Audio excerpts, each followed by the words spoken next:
Incoming transmission. Welcome to True Spies. Week by week, mission by mission, you'll hear the true stories behind the world's greatest espionage operations. You'll meet the people who navigate this secret world. What do they know? What are their skills? And what would you do in their position? This is True Spies. In the heat of the moment, picture yourself rushing through a wood, doing about 60 miles an hour down a wooded track. You're trying to map read, telling the driver when to turn left, when to... It was a bit like rally driving in really close proximity. If we had been shot at, we probably wouldn't have heard it anyway. I mean, you never hear the bullet that kills you. This is True Spies. Episode 63. Catch Me If You Can.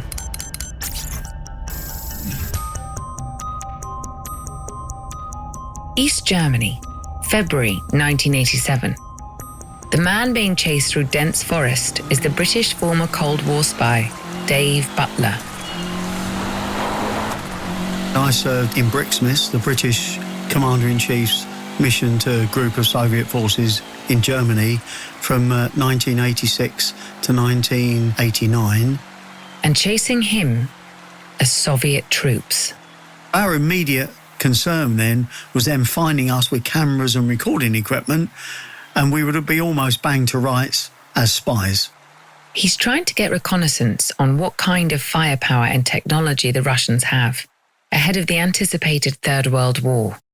This was the mission of Brixmis, a virtually unknown, clandestine faction operating behind enemy lines in the years after the Berlin Wall went up. So in East Germany, during the Cold War, there were the Soviet Army and there were the East German, the National Volksarmy, or the NVA as they were called.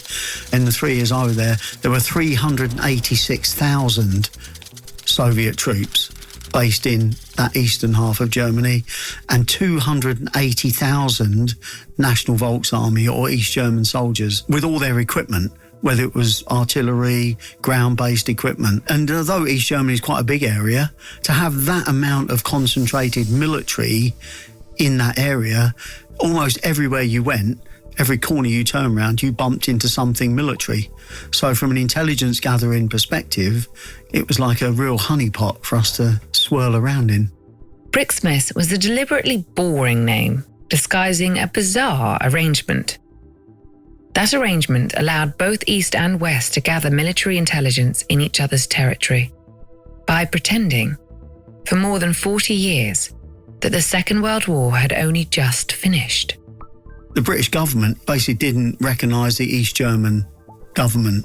So therefore, that meant that us, in a sort of a diplomatic role, could basically go where we want, do what we want in our vehicles, and we could basically break all the speed limits, ignore police, never stop for an East German, anybody in authority.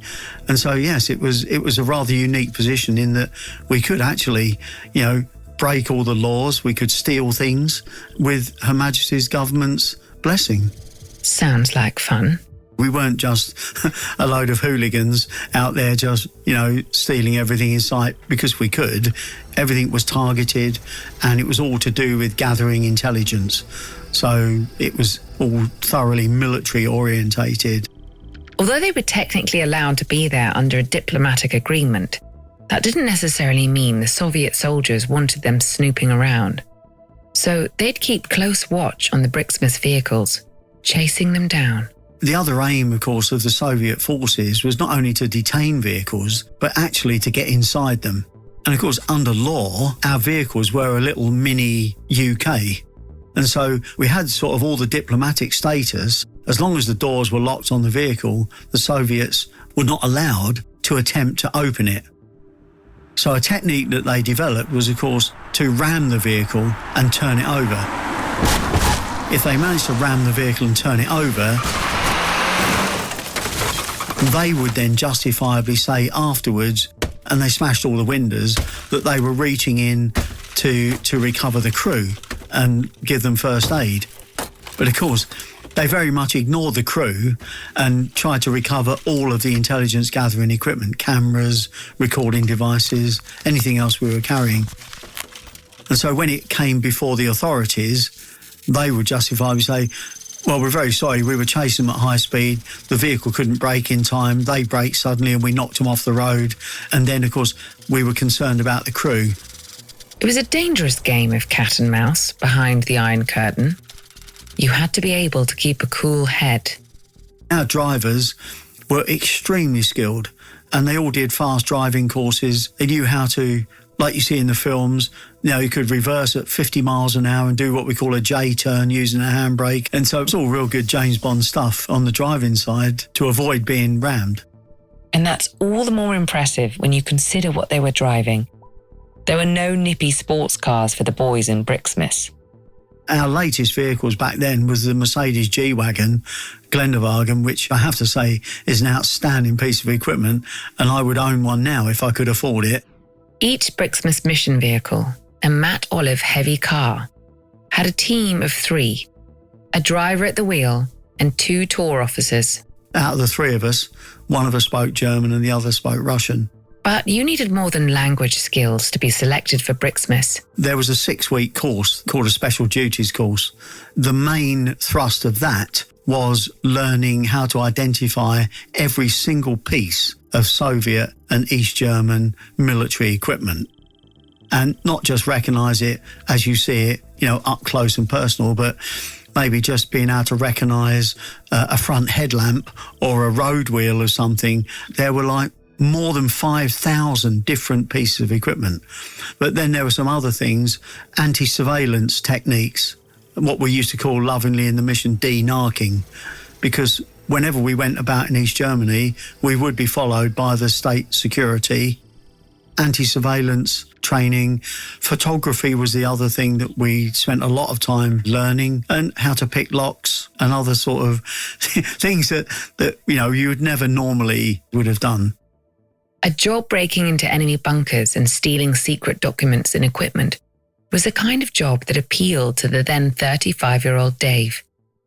When he was assigned the Bricksmiths mission in 1986, he and his wife and children relocated from the UK to Berlin.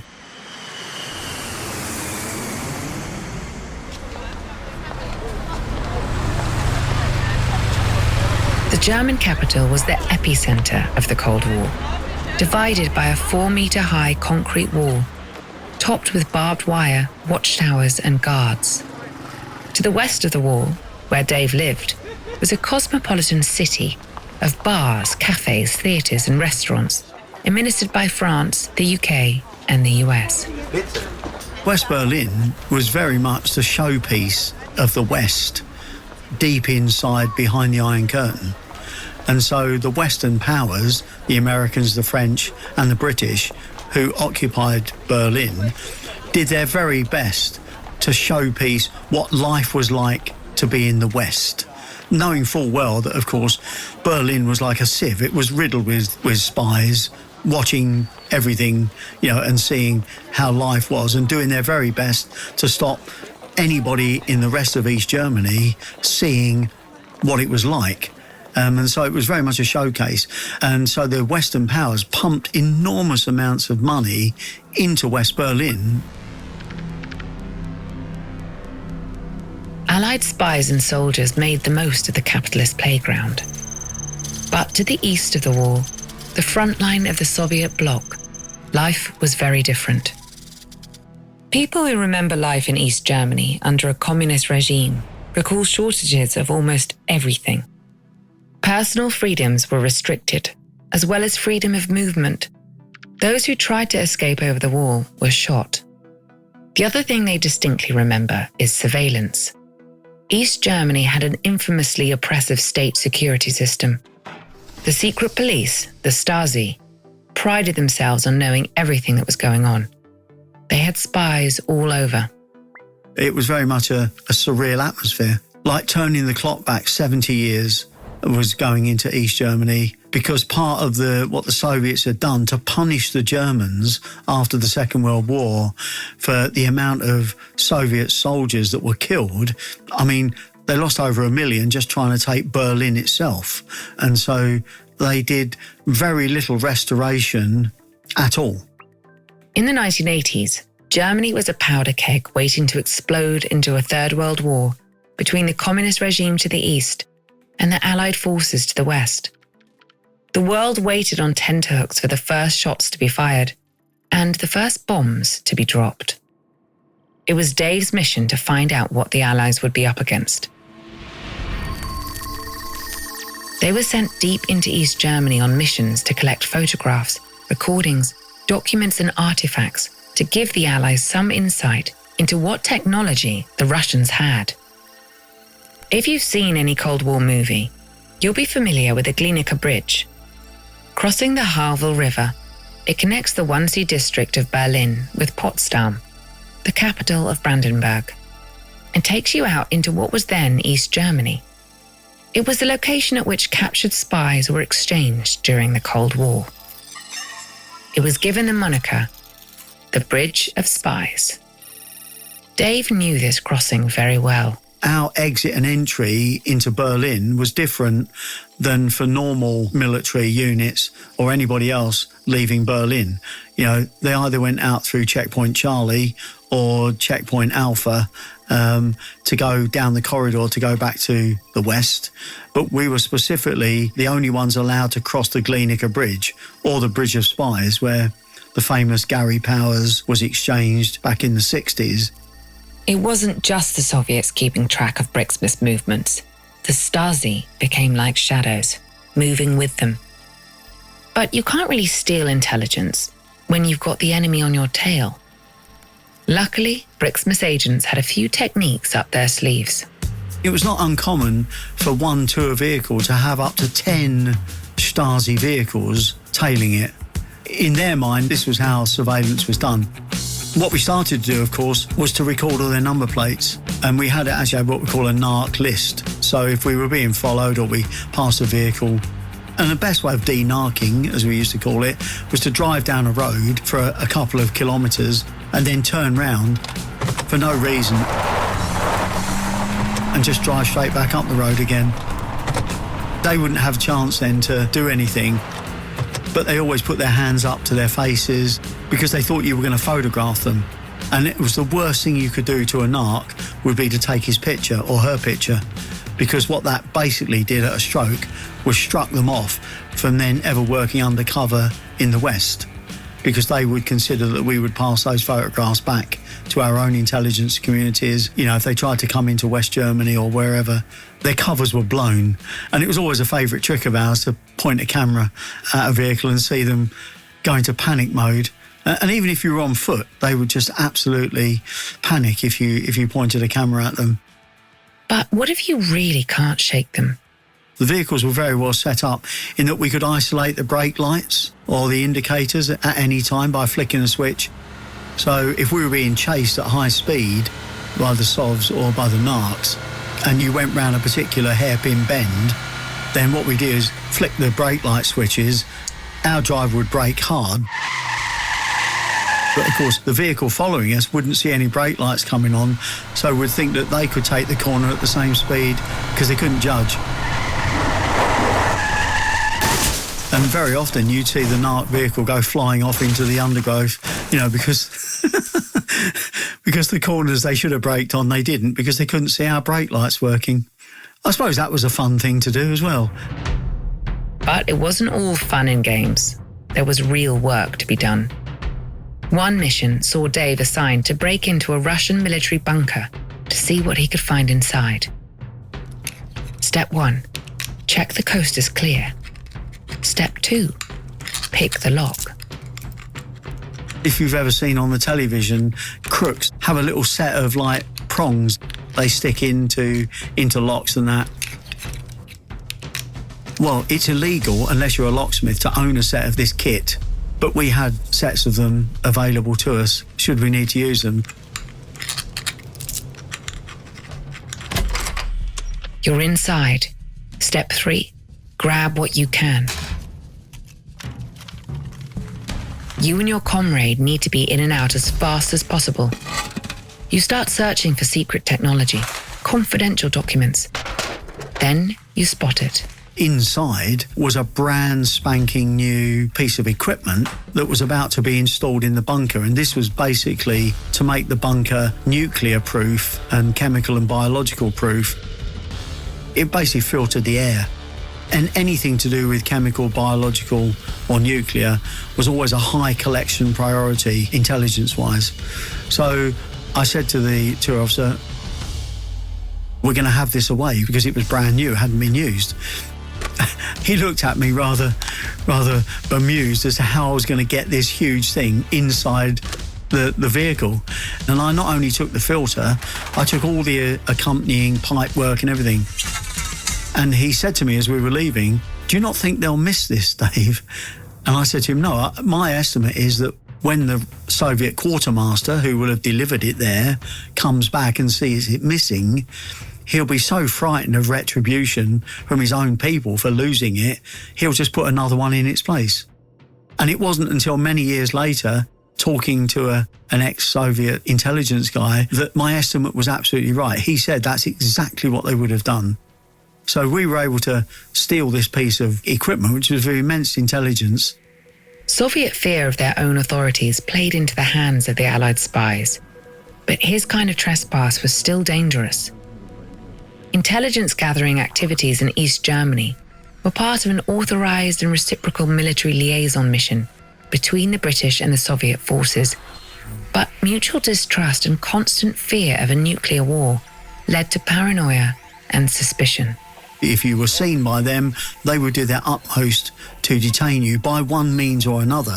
And of course, the Soviets, as opposed to us, always carried live ammunition around with them. So if you couple that with the fact that they really wanted to get hold of you, because it would get them a brownie point with their masters if they caught a mission. So they were really determined, and we were just as determined not to be caught. So in those situations, things get very tense very quickly. Only a couple of years earlier, an American spy, Arthur Nicholson, who was working for the American equivalent of Brixmas, had been shot dead by a Soviet soldier. 2 of our Allied mission comrades were actually killed. One was shot and the other was crushed, and so that sort of brought it all home to you. Brixmas spies worked round the clock, 365 days a year, and missions could last for days at a time. The Brixmas spies weren't allowed to have any written information or classified material on them. Everything they needed had to be memorized in case their car was detained and ransacked. One of the biggest risk elements to the whole touring aspect of the mission was that when we deployed into East Germany, we had no communications. So we were out there for 3 to 5 days on our own, making our own decisions, which again in itself was not only was a high stress thing, we were basically living on our wits and making, in some cases, life or death decisions on the spot without being able to, run it past anybody else. As Dave said, it all sounds very James Bond, the car chases and the secrecy. But in truth, the day-to-day realities of clandestine spy missions is somewhat less glamorous. Sometimes, you'd get a bit dirty and filthy. The 3 men literally ate, slept and lived inside this vehicle, and they never left a trace. We always had hot water on the vehicle as well, and if you needed to go into the woods for a poo, then you had to pick it up and bring it back. Because again, if you buried it, the animals would come and dig it up. It's a well-known fact that pigs and wild animals, they can smell that sort of thing a mile away. And of course, we used toilet paper and the Easties didn't. And so if we buried it and it got dug up, then the Stasi, the secret police, would know where we'd been sleeping, and being creatures of habit, we might come back. So therefore, they could actually then wire that area for sound or whatever, so that if a tour came back to that area, they could gather intelligence on us. Generally speaking, missions ran pretty smoothly for Dave. That is, until what we call the Elstaglin Incident. It was February 1987 in the forest surrounding the Elbe River that runs through the heart of East Germany. One of the particular missions that I was tasked with was to do with a piece of Soviet equipment, which was a high intelligence collection priority. Dave and his tour partner were trying to get reconnaissance on a Soviet aqua vehicle. You see, most Soviet vehicles could swim. Because obviously at some point, if they were coming west, they would have to cross the Rhine. So they used to practice quite intensely how to cross the River Rhine. But obviously, a 70-ton tank can't swim. And you're going to need some of those if you're starting an invasion. So this vehicle would scan the bottom of the river to see if it was possible for a tank to drive across. They would fit their snorkel tubes and then they would physically drive in and drive across the riverbeds. We knew that the Soviets were there and they were doing driver training around the wooded areas. So we decided to go in and set up an OP, an observation post, in order to have a look. The driver took them into the woods and parked in the thicket. Dave and his partner jumped out to get a little closer to the river on foot, so as not to draw attention to themselves. They would crawl over to the river's edge, get some photographs and recordings, and hot-foot it back to their waiting car. That was the plan. Except things didn't go to plan. They rarely do. We went and found a spot on the edge of the woods overlooking this thing, and lo and behold, a couple of vehicles came round, and then, sure enough, this vehicle, this IPR as we used to call it, came along. So we took some pictures of it, and the commander of the vehicle was stood up. And I don't know what it is about people when you're looking at somebody, for some unknown reason, known only to them, they seem to stare right at you. And he seemed to look at us, and we thought he'd seen us, but he actually hadn't. But he had seen something. Their getaway car waiting in the woods. He shouted something and drove on at speed.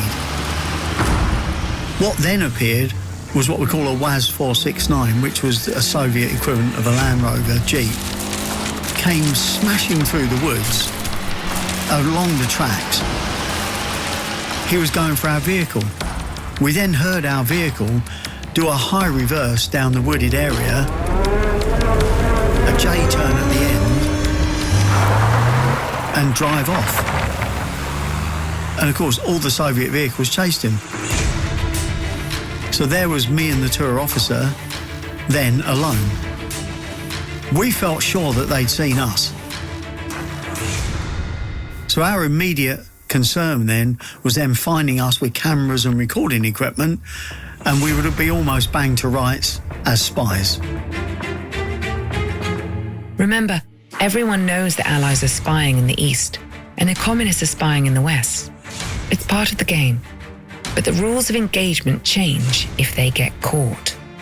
Had Soviet troops come in and captured us, there was all sorts of examples. Tie you to a tree, bound you. In some instances, mission people were assaulted.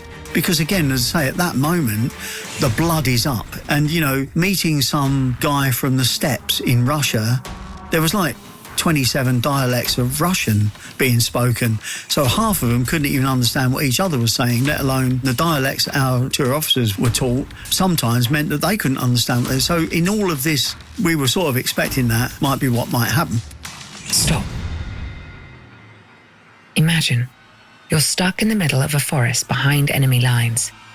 It's deep winter, 3 feet of snow, and you're surrounded by Russian soldiers. And these guys are tough. They were extremely hardy because, as an example, they never wore socks. They just used to wear like pull-on nylon stockings in their boots. They never had a sleeping bag. And sometimes the temperatures would get down to as low as -25, -30. So they would have been a formidable adversary. Your only ticket out of there is long gone. There's nowhere to hide, and you have incriminating evidence on you that proves you're a spy. Your adversaries are just meters away, and they know you're out there somewhere. What are you going to do? Think fast. 3, 2, 1.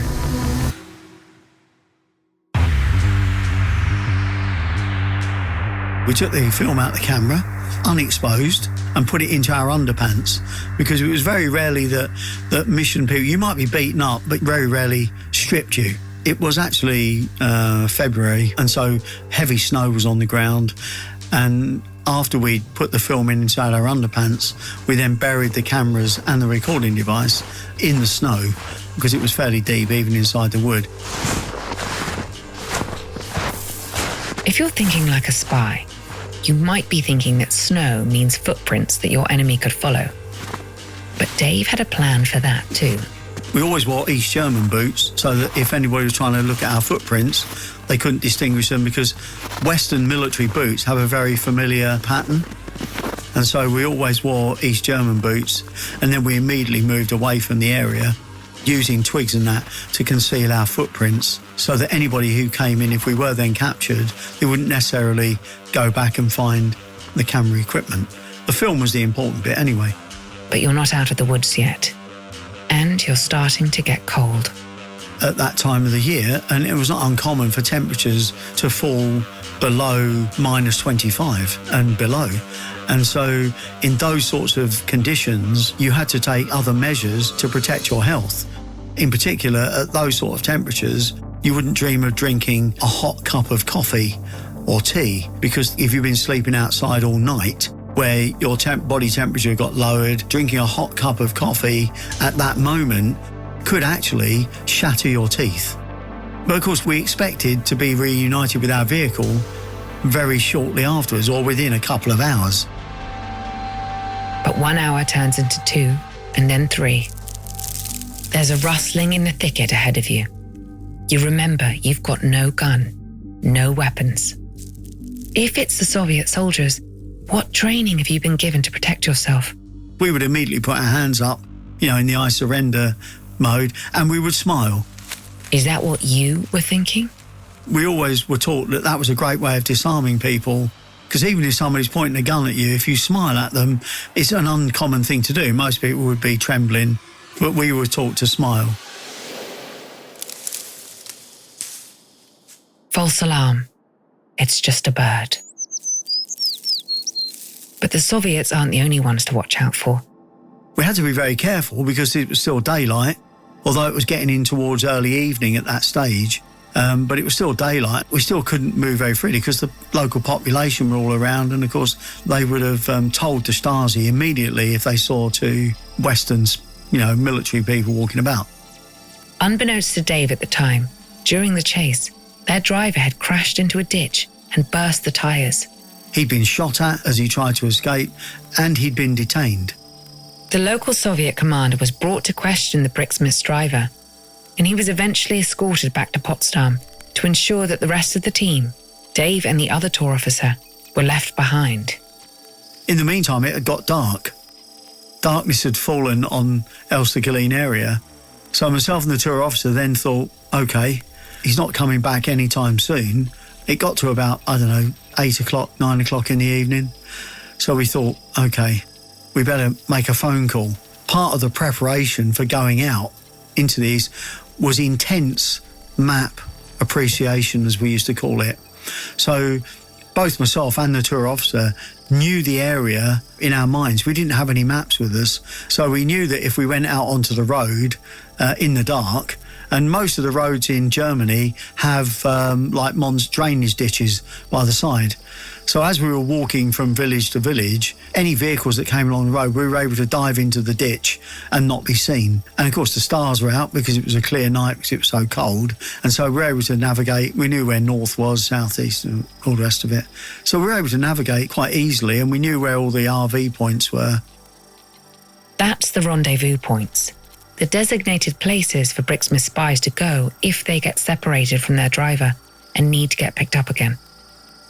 After a while navigating the dark roads, they came across a village with a designated RV point. It was a bit like something out of a movie because, again, in East Germany, everything died at about 9 o'clock in the evening. Once darkness fell, there weren't discotheques or things like that. The East German population all did everything behind closed doors. And so we saw a pub and we knocked on the door, and it was very much like the old, open came the slit. And we said in our very best German, that we were military liaison officers and that we needed to make a phone call. This was a risky move. We were not banking on anybody letting us into anywhere, and we knew damn well that in all probability they would report us because they had a Stasi hotline. They would ring, a bit like 999. The local population wouldn't try to detain you. Their main task was to just report you. It was the Stasi and others who would come along and do the strong arm stuff. They waited. Then the door unbolted and a rush of warmth hit. The landlord let them in. But it was risky for him too. Bearing in mind, he was under severe penalty of not reporting us. Imprisonment, hard interrogation. So against this backdrop, he very much let us into his pub and let us make a phone call. So we phoned the British Embassy in East Berlin and said that we were two Bricksmith officers and we'd become separated from our vehicle, and could they ring the mission house in Potsdam and alert them. And again, something else we found out categorically was that within 30 minutes of us making that phone call, the village that we were in was completely swarming with narcs, the Stasi. And so clearly, they had been monitoring the British Embassy calls. They had alerted that a phone call had come from this particular area, the Elstaglin area, and get down there and try to find these two men. In the midst of all this, the German landlord showed them even more kindness. So, jetzt ein Bier. After we'd made the call, he did give us a drink, and we gratefully accepted a drink. The landlord and his family were taking immense risks in helping. It's funny, human beings always seem to go for the underdogs. I guess when he undid that door and he saw our eyes, he sort of took pity on us. The Stasi were crawling outside.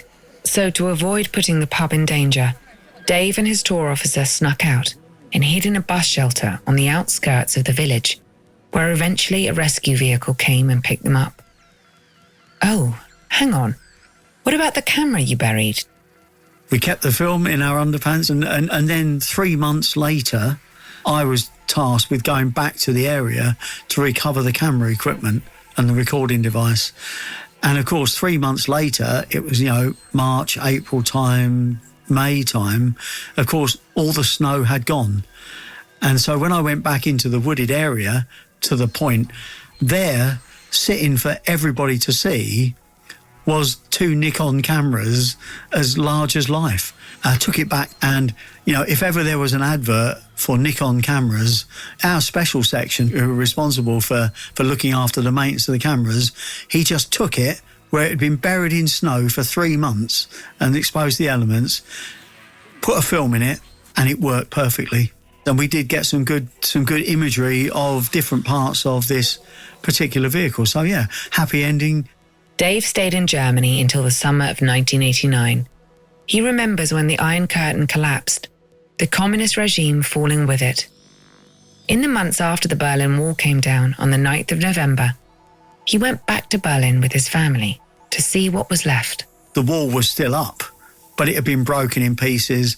And I remember walking through into what we used to call the death zone, because there were 2 walls. There was one on the west side, and then there was another one on the east side. And I remember walking through to collect my pieces of Berlin Wall, which I wanted to keep as a souvenir, and meeting face to face with an East German National Volksarmy soldier in the death zone. And we just looked at each other, and he had a pistol, and I was just completely in civilian clothes. And we just looked at each other, and suddenly I remembered my Bricksmith training, so I smiled, and he was a bit unsure about that. And then I put my hand out to shake his hand, and he thought about it for what seemed like an eternity, but it was only like a few seconds. And then he shook my hand, and we both shook hands in the death zone. And then I then walked back with my piece of Berlin Wall, which I wanted to recover. And that was it. But it was a very surreal moment that, you know, for 40 odd years, you know, we've been arch enemies, and here we were in no man's land shaking hands. You know, it was very good. After his days in Brixmas, Dave continued his career in the military. In 2019, he retraced his steps in Elstaglin, where they'd been stranded, and found his way back to the pub that had taken him in on that cold February night in 1987. It turned out the same family still owned the pub, over 30 years on. The landlord had sadly passed away, but his wife greeted Dave with open arms. What she'd done, she had preserved the front room exactly the same as the pub was all those years ago.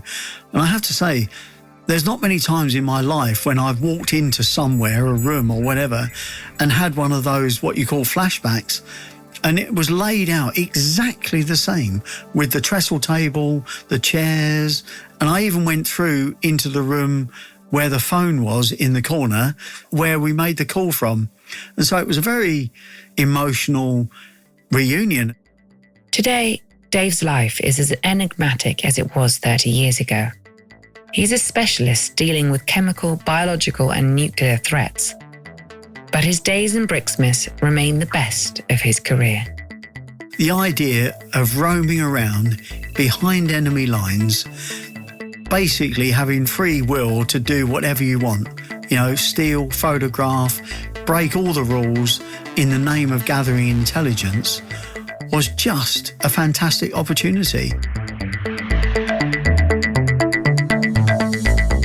Dave Butler. I'm Vanessa Kirby. Join us next week for another liaison with True Spies.